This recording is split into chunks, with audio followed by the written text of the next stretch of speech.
কাঁচামরিচ নেই, তাই শুকনো মরিচগুলোই দিয়ে দিচ্ছি। আর এমনি শুকনো মরিচ আমার খুব পছন্দ।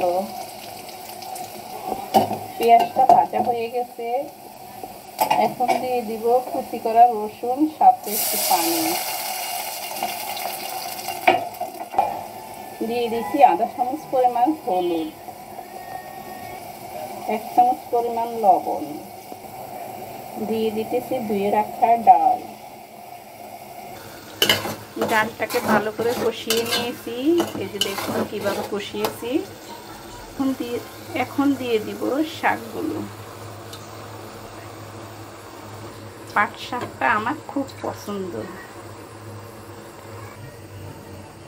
এখন একটু এভাবে লাড়া দিব যাতে নিচের ডালগুলো উপরে উঠে আসে আর শাকগুলো নিচে চলে যায়। ঠিক এভাবে উল্টিয়ে পাল্টিয়ে লাইড়া দিছি, আর বেশি সময় লাগবে না।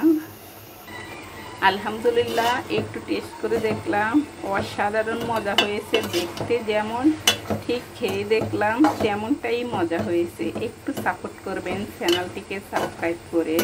কোনো মশলা ছাড়া এভাবে রান্না করা হলো, খুব মজা লেগেছে।